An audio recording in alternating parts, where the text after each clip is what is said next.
오늘은 솔로몬 성전의 외장이 아니라 내장에 관련된 부분입니다. 내장을 어떻게 마감 처리했는가 하는 것입니다. 그리고 그 내장을 마감 처리하면서 벽 쪽에 있는 문양들을 새겨 놓았는데 그 문양들은 어떤 문양을 놓고 그 의미는 어떤 의미인지 이런 부분에 대해서 잠시 말씀을 나누도록 하겠습니다. 솔로몬 성전의 내소, 외소 크기, 그곳에 새겨진 문양과 내소 안에 있는 법궤의 뚜껑 위에 있는 그룹은 어떤 의미들이 있는지 추가적으로 잠시 나누도록 하겠습니다. 먼저 내소, 즉 지성소에 있는 그룹 뚜껑에 있는 천사들에 대한 의미를 잠시 살펴보도록 하겠습니다. 사실 법궤는 수레에 실는 것이 아니라 제사장이 어깨에 메고 다니도록 규정되어 있습니다. 그래서 편리상 법궤를 멜 때는 그냥 수레에 싣고서 동물을 통해서 옮기면 안 되는 것입니다. 하나님께서 반드시 제사장들이 그 고리에 끼어서 매도록 되어 있습니다. 그래서 법궤를 멜 수 있도록 양쪽에 고리를 만들고 그 고리에가 긴 봉을 끼워서 제사장이 매도록 하는 것입니다. 여러분, 법궤 안에는 뭐가 들어 있습니까? 하나님의 말씀인 십계명이 들어있죠. 그래서 그 십계명 안에 아론의 쌍난 지팡이도 있고 만나를 담았던 항아리도 들어있지만 법궤는 이렇게 가시나무를 통해서 거기다가 금박을 입혀놓은 것이죠. 그리고 그 법궤는 뚜껑이 있죠. 그 뚜껑을 덮습니다. 그런데 뚜껑으로 끝나지 않고 그 뚜껑 위에다가 그룹이 나는 천사가 양쪽에서 날개를 이렇게 쫙 펴면서 시선과 얼굴은 그 말씀이 있는 곳을 쳐다보게 되어 있습니다. 그래서 천사가 날개를 펴서 그 법궤 쪽을 아래로 쳐다보고 있는데 뚜껑과 그 아래 사이에 공간이 있지 않습니까? 그 공간을 시언좌라고 부릅니다. 시언좌. 그 뜻은 은혜가 베풀어지는 장소다. 은혜가 베풀어지는 자리다. 그런 뜻입니다. 그럼 하나님께서는 왜 하나님께서 임재하시는 그곳에 시은좌 바로 가장 가까이에 거룩한 천사를 있게 했을까? 왜 그룹이라는 천사를 그곳에 감싸도록 했을까 하는 것입니다. 여러분, 천사는 본디 하나님의 영광과 위대함을 높이고 하나님의 영화로움을 찬양케 하는 존재가 천사의 목적이요 존재의 목적인 것이죠. 그래서 천사는 하는 일이 하나님의 영화로움을 나타내는 것이죠. 그리고 물론 하나님의 명을 따라서 심부름도 하는 존재가 천사입니다. 히브리서 9장 3절에서 5절을 보면 이렇게 기록이 되어 있는데 또 둘째 휘장 뒤에 있는 장막은 지성소라 일컫나니 우리가 오늘 본문에서 이야기했던 내소를 지성소라 표현하고 있는 것입니다. 그것에 보면 금 향로와 사면을 금으로 싼 언약궤가 있고 지금 우리가 이야기하는 법궤 이야기하는 겁니다. 그 안에 만나를 담은 금 항아리가 있고 아론의 쌍난 지팡이와 언약의 돌판이 있고 그 위에 속죄소를 덮는 영광의 그룹들이 있으니 이렇게 표현해주고 있습니다. 실제적으로 천상의 보좌, 실제적으로 이 땅의 보좌가 아니라 저 천상에 하나님께서 앉아 계시는 그 보좌에서도 천사들은 무엇을 하고 있는가 하면 하나님의 거룩하심과 영광스러움을 찬양하는 존재가 천사가 되는 것입니다. 그래서 이 천상에 있는 하나님의 보좌를 보고 또 천사가 무엇 하는지 성경에 기록해 놨습니다. 그래서 이사야 6장 1절에서 3절에 보면 이사야 선지자가 천상에 있는 하나님의 보좌를 보게 되었습니다. 계시가 열려서 말이죠.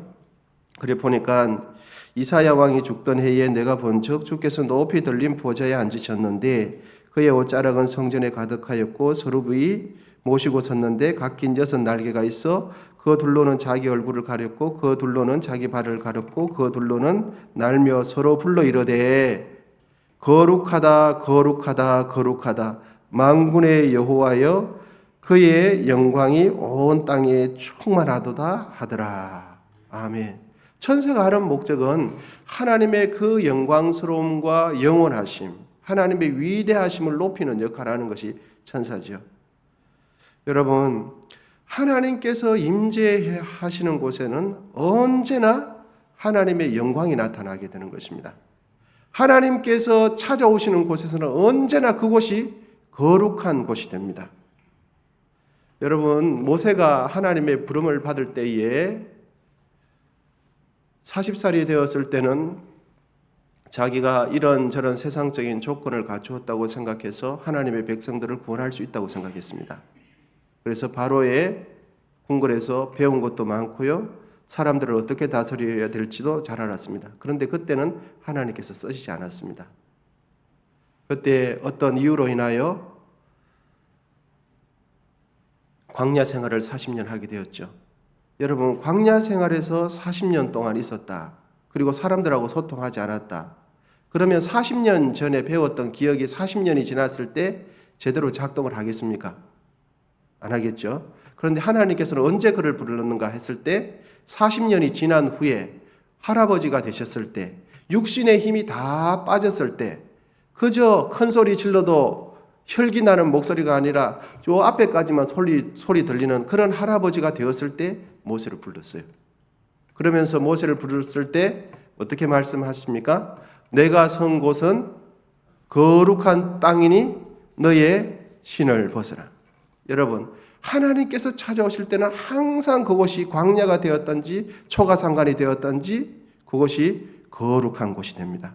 하나님께서 찾아오시는 것은 언제나 거룩하게 되어 있습니다.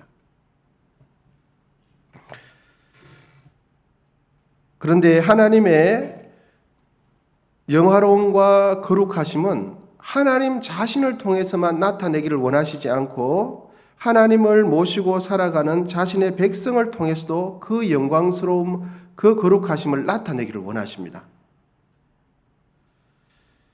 하나님을 믿는 우리가 하나님의 거룩하심을 나타내기 위해서는 여러분, 우리의 심령이 거룩해져야 됩니다.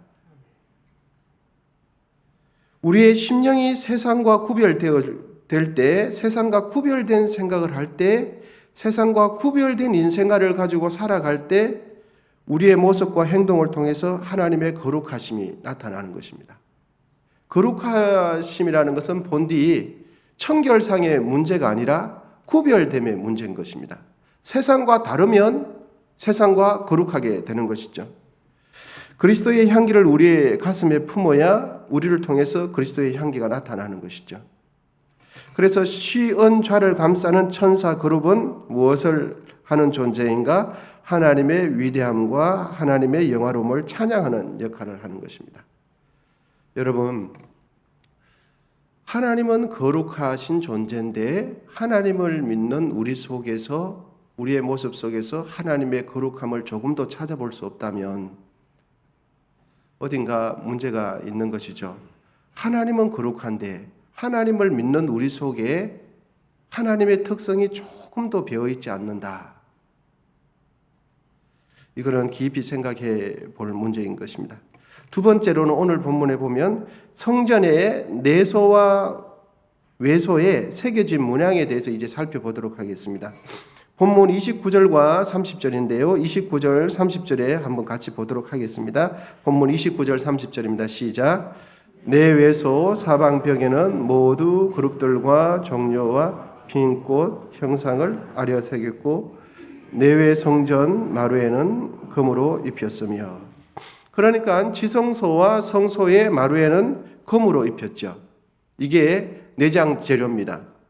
그러면 이제 31절에서 32절은 내소와 관련된 부분이거든요. 지성소와 관련된 부분인데 31절, 32절에 보시면 내소에 들어가는 곳에는 감람나무로 문을 만들었는데 그 문인방과 문설주는 벽에 5분의 1이요 감람나무로 만든 그 두 문짝에 그룹과 종려와 핀 꽃을 아루새기고 금으로 입히되 곧 그룹들과 종려에 금으로 입혔더라. 내소에 대한 관련된 문양을 새겨놨습니다. 이제 33절에서 35절은 외소에 관련된 내용이거든요. 내소에 외소에 관련된 내용인데 우리 같이 한번 읽어보시겠습니다. 33절과 35절입니다. 시작. 또 외소의 문을 위하여 감람나무로 문설주를 만들었으니 그 벽의 4분의 1이며 그 두 문짝은 잣나무라. 이쪽 문짝도 두 쪽으로 접게 되었고 저쪽 문짝도 두 쪽으로 접게 되었으며 그 문짝의 그룹과 종려와 핀 꽃을 아르새기고 금으로 입히되 그 새긴 때에 맞게 하였고. 아멘. 여러분 본문 속에서 몇 번이고 계속 반복되는 것은 내소와 외소 벽에 있는 문양인데 그 문양은 어떻게 새겨졌냐 하니까 그룹과 종려나무에 핀 꽃을 아르새겨 놓았다. 이런 표현들이 계속 반복되고 있고 내소와 외소의 성전 마루는 무엇으로 입혔다고요? 금으로 입혔다 하는 것입니다. 여러분 하나님은 어떤 분이신가 하는 것입니다. 하나님은 어떤 분이십니까? 하나님은 오늘 성전에 있는 내외소의 내장 재료를 통해서 하나님이 어떤 분이신지를 알려주고 계십니다. 여러분 비록 하나님의 손으로 건축한 성전이지만 그곳에 누가 임재해 계십니까? 하나님이 계시죠. 하나님께서 찾아오시고 머무시는 곳입니다. 그래서 하나님 주위에 있는 문양과 형태들을 통해서 하나님이 어떤 분인 것을 상징적으로 보여주고 있는 것이죠. 그래서 하나님은 어떤 분인가? 천사를 통해서 하나님이 어떤 분인가를 간접적으로 알려주고요. 종려의 핀 꽃을 통해서 하나님이 어떤 분인가를 알려주시고요. 내소와 외소의 바닥에 깔려있는 금을 통해서 하나님은 어떤 존재이신가를 알려줍니다. 여러분 천사, 그룹은 무엇을 하는 존재입니까? 하나님의 임재와 거룩성, 하나님의 영원성을 나타내는 역할을 하는 것이 천사 그룹이죠. 그리고 종려나무는 성리를 나타내고 핀 꽃은 생명력을 나타내고 금은 어떤 것입니까? 변하지 않는 영원성을 나타냅니다. 여러분 하나님께서 임재해 계시는 곳에는 항상 거룩하고 변함이 없고 진실하고 그리고 그 속에는 생명이 있습니다. 그 속에는 성리가 있습니다. 여러분 하나님은 어떤 분이신가? 하나님은 우리에게 성리를 주시는 분입니다. 하나님은 어떤 분이신가? 우리에게 생명을 주시는 분입니다. 죽어있는 꽃을 활짝 피어나는 것처럼 그렇게 아론의 쌍난지팡이가 있는 하나님은 어떤 분이신가? 우리에게 양식을 주시는 분이에요. 우리의 영혼에 양식을 주시는 분이에요. 그리고 하나님은 어떤 분이신가? 하나님은 우리를 통치하시는 분이에요. 하나님은 어떤 분이신가? 변하지 않는 성전의 내장 밑바닥 재료 금이라는 걸 통해서 하나님은 영원토록 변하지 않는 금의 속성을 통해서 우리에게 알려주시는 하나님은 영원하신 분입니다. 하나님은 신실하신 분입니다. 여러분 그러면 우리는 알 수 있습니다. 하나님은 그런 분이신데 하나님께 가까이 가기 위한 성도는 어떻게 해야 되는가? 똑같습니다. 하나님과 같은 속성으로 닮아가면 하나님 가까이 갈 수 있는 겁니다. 아멘이십니까? 그래서 하나님께서 우리에게 원하시는 것이 굉장히 많을 것 같지만 아닙니다. 하나님께서 성도들에게 원하시는 것을 굉장히 이것도 해라 저것도 해라 이것도 하지 말라 저것도 하지 말라라고 하는 것처럼 보면 원하시는 게 굉장히 많으시구나라고 생각되지만 아닙니다. 하나님께서 우리에게 원하시는 건 몇 가지 안 되십니다. 그래서 오늘 그 내장 자료를 통해서 확인해 보면 하나님께서 우리에게 원하시는 것은 하나님의 거룩함을 나타내기 원하시고 하나님은 우리의 사소한 생활 속에서 진실하게 살기를 원하시고 하나님께서는 내가 나의 의가 아니라 주의 영으로 충만하여 생명이 있기를 원하십니다. 이것이 다입니다, 여러분.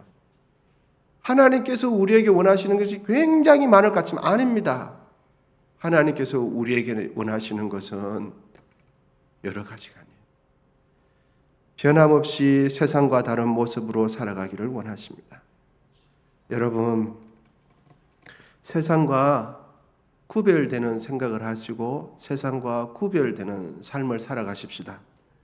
그리고 누구를 만나든지 어떤 일을 대하든지 최선을 다해서 진실한 판단을 하십시다. 그리고 나의 의를 붙들지 말고 성령을 붙들며 성령을 의지하면서 살아가십시다. 그것이 오늘 본문을 통해서 우리에게 주는 게 답니다. 하나님의 거룩함을 나타내는 우리, 사소한 생활 모습 속에서 진실하게 살아가는 우리, 나의 의가 아니라 주의 영으로 충만한 우리 모두가 되시기를 축복합니다. 기도하겠습니다. 하나님 아버지 감사합니다. 오늘도 새날 허락해 주시고 참으로 하나님을 의지하면서 새날을 살아갈 수 있도록 기도할 수 있도록 은혜 베풀어 주셔서 감사합니다. 또한 정성껏 애물 드린 손길 위에 함께 하시고 원성의 모든 권속들의 삶과 일터와 생업 터전 가운데 함께 하시고 이 나라를 기억해 주시고 한국 교회 위에 성령을 거두지 말아 주시옵소서. 이제는 우리 주 예수 그리스도의 은혜와 하나님 아버지의 담없는 사랑과 성령의 교통하심이 거룩하게 살고 진실하게 살고 성령의 능력으로 담대하게 살아가기를 원하는 우리 모두 위에 이제로부터 영원히 함께 하시기를 간절히 축원하옵나이다. 아멘.